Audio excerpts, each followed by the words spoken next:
And so we will go on to the class of 20 outgoing class. These students, as we always do, were randomly picked, basically for their willingness to speak. So I don't know how random is that.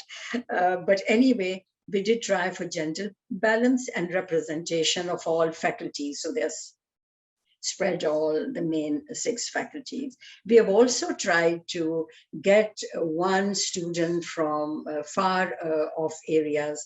And I think in this case, it is from Skardu or from one of the northern areas, if I am not wrong. But the skew towards high CGPA remained. All have a CGPA of above 3.5.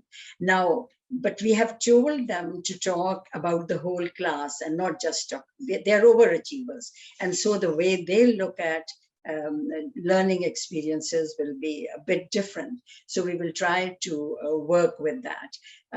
Dear students, I'll invite you one by one, and please state the main takeaway of your experience of FCC, but especially of the past few months since COVID hit us. So Umar Hashmi is the first one. He is from the Faculty of Social Sciences and his major field of study is history. Umar? Assalamu alaikum, hello and good afternoon to everybody.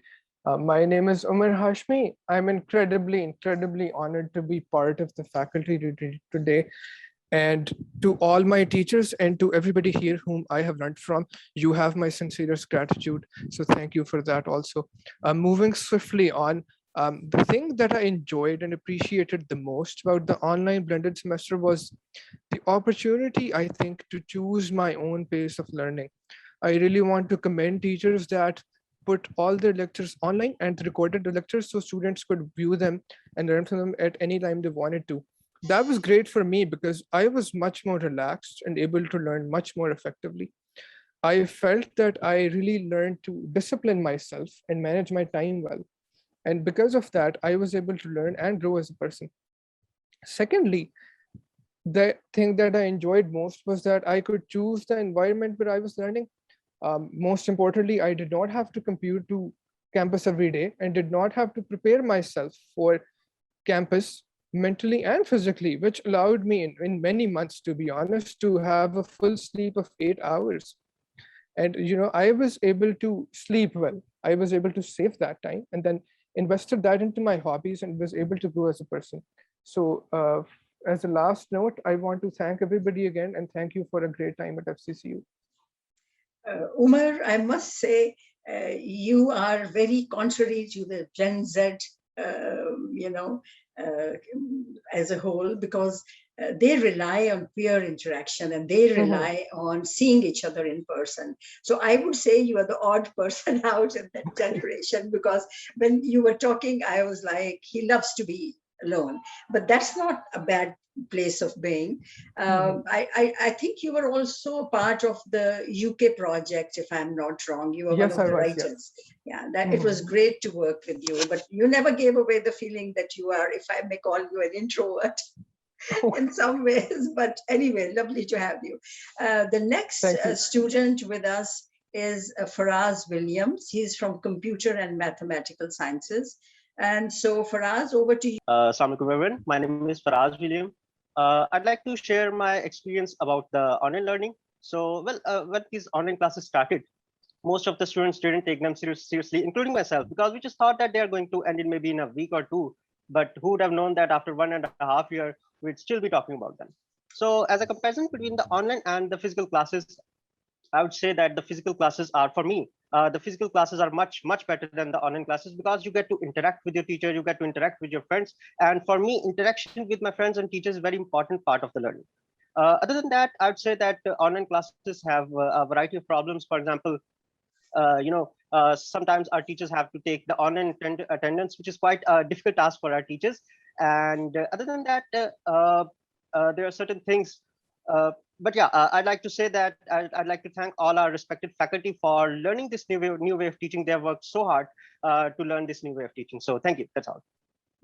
Yeah, but if I may add, Faraz, our faculty are pretty strong. They can take a little bit of critique if you want to say something that could have been done better. We are happy to hear that, and they always enjoy and they're trying to improve. So the next one, the third one, is Sahar Basit from Education. Sahar. Thank you, Dr. Ruxana. It's an honor to be a part of this event today. So in my experience of online teaching, teachers who were more proficient and more comfortable in their use of technology had significantly more engaging and fun lessons. Their lessons were much more successful. And they made use of tools that ordinarily would not be used, like simulations and videos that, again, made the class much more engaging. And then on the flip side, we also had students who were struggling with using technology. And although there were written guides available on how to use Moodle, there were no hands-on training for students, which I thought was a little unfortunate. And because of this gap, students were very anxious and hence unmotivated, which created a gap in learning. So in future, I think that we can improve our online teaching and learning by providing support to both the teachers and the students, because again, teaching and learning, it's a two-way street. Thank you. Excellent. I think that's a point well taken. There was a help desk in computer, but I think there is only so much that they can do with so many numbers. I think there's now 5,000 plus students and another 250 plus faculty. That's a lot to handle. And yes, everybody's asked for glitches that happen and wants support. So next one is Neha Faris from Natural Sciences. Neha, over to you. Good afternoon, everyone. I would like to share my views about the internet access and connectivity issues that we face during the online mode of learning. So as a resident of Lahore, I had fewer issues with connectivity because I was taking almost all my classes on campus and I had access to campus Wi-Fi, whereas at home as well, I had a fairly stable internet connection. So I find myself lucky that there is no doubt that during online exams and online lectures, almost all students had problems with connectivity, and it not only affected their academic performance, but it was an additional source of stress and anxiety as well. On the other hand, I do want to point out that there were faculty members who put in extra effort to ensure that whatever content they're uploading to the students is in a format that is easily accessible on weak networks, and it must have facilitated a lot of students. So keeping this in view, I would say that both students and faculty need to work together to ensure that online learning not only becomes easier, but enjoyable as well. Thank you. Yeah, I know the first speaker made that point and the second one as well. And I think you say it rightly that internet connectivity, and if I may add, we thought digital divide would sort of get less with time, but online learning has exposed lots of division all across the world. They're not that equal at the end of the day, and I think that's a major problem that we are struggling with. And whatever exists, the digital solutions are quite pricey and there are lots we cannot afford. So is that going to affect the quality of instruction that happens? Of course, yes, but we are still trying. We are working, and with students like you, I think there's no way but to go the right way and to be better. Zainul Abedin is from Social Sciences again. Are you the student that's from northern areas, Zainul Abedin? Please do join. No, ma'am, I belong from Surab, Balochistan. Oh, I see. Yeah, So, it's okay. an honor to be here.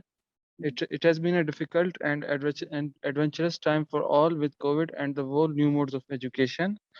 Students from remote area had a difficult time coping with it. There was a visible fall in their GPA during this period. It's mostly because of the internet, electricity, and technological issues.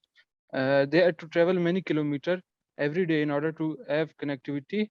FCC, however, as I recall, was the only university that provided USBs for such students and started online classes way before than usual and managed well with the students.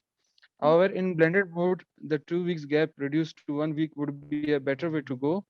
This way, students would be more connected. Thank you. So are you saying that the blended mode you thought was a better way to go? Is that what you're saying? It's a better way to go, but there are some universities who are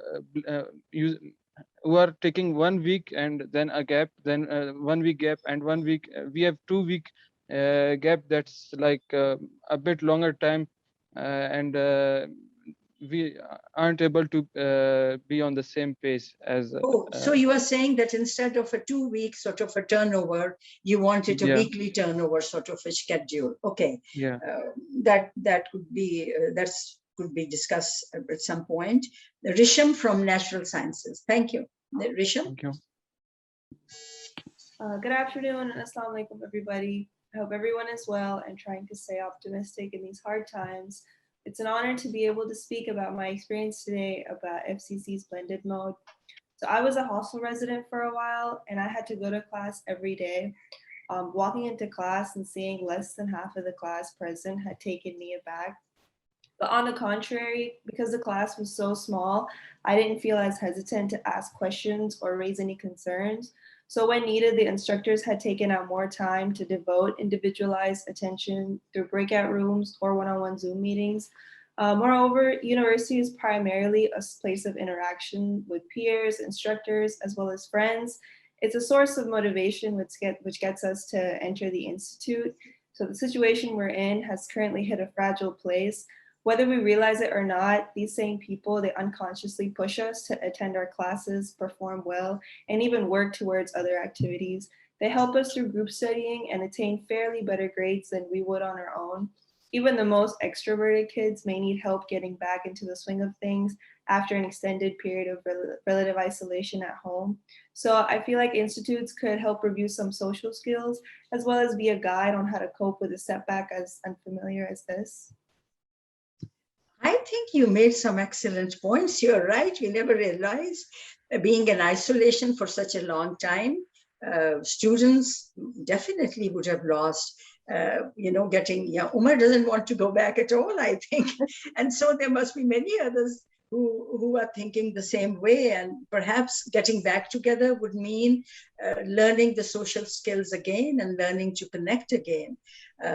Thank you so much. And now Natalia Naseem from School of Management. But before I forget, Zainul Abidin, somebody from the faculty sent a question saying, did he not have connectivity issues in Balochistan? But you did talk about electricity and connectivity issues, right? You said that was an issue. Yes, ma'am, that was an issue.